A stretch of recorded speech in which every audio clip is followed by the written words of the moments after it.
but they're starting to put the orange caps on the top, and that is just saturating with chlorhexidine, so it's always just like soaking this baby up, so we're decreasing the risk. Back in the day, all we did was just use alcohol swabs too. But right now, they don't, I think they were short or they ran out. What was the? I was able to actually find them at the nurse's station and get it for my patient, and him and his wife were super happy because they were asking about it. Yeah, and then when I was at Cedar Maine, they're all a principal. So it depends on the hospital too. I noticed at Del Cedar, they want the caps, the orange caps, on each lumen, which that's pretty standard. But then if they have a primary line, they want a cap on each hub. I think that's why they're losing a lot. I don't know the science behind that. Nothing's really come out. The data's only come out mainly using the hubs, the actual hubs, not necessarily on the ports. I can understand it. I think they're just kind of overdoing it. And actually, if you look at the manufacturer, it's saying that you just, theoretically, you can take that hub off, the little orange cap, and go straight in because it's chlorhexidine. But the policy at Delcian says you have to take it off and still clean it and then use it too. So they're. You don't want to. That would just be fine with using the chlorhexidine wipes that they have, and they've even changed that because they said that you can use alcohol, and then they changed it. If you use a port, you have to use the chlorhexidine wipes, like that looks like the square. Yeah. Can you put the same cap back on? So technically, they're one use. Because if you look into them, it's like a little baby sponge that like indents it, so that it's not going to be not be as effective as the old one too. And then there's no way to track of like this one's been there for 2 days, so how effective is it? So that's why I turned into that one use too. But so backing it up, I do agree putting the caps on there, even to case in point of them cleaning it again. But I don't know too much about putting it on the hubs as well. I get it, but like I don't get it. So anyways, we'll see. That's my opinion. Okay, so let's say I'm going to be using this guy.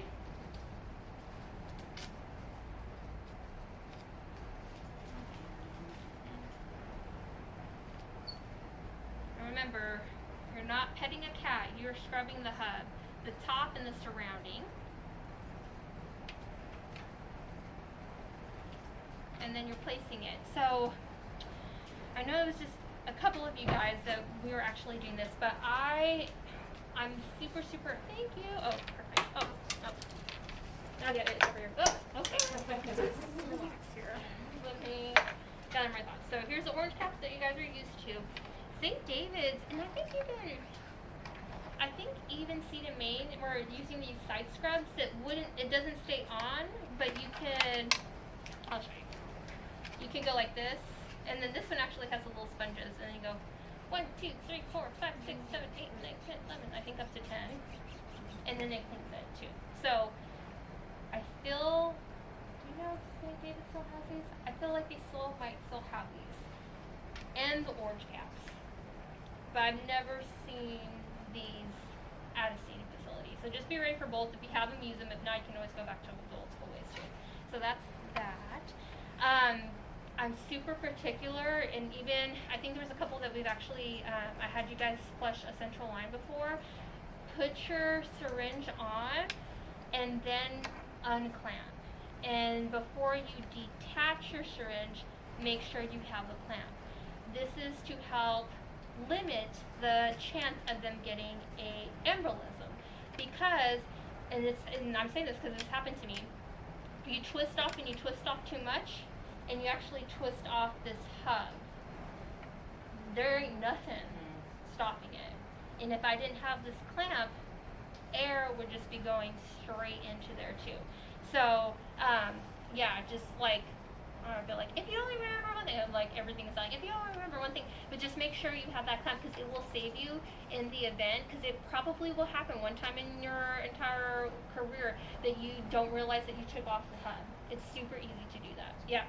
So, isn't there like the one kind of catheter that won't let air in, the valve ones, or the closed, and then the open ones you have to clamp? That's this one. Oh. What I did was actually take that off on accident, so yeah. you just always clamp. Yeah. Got it. Okay.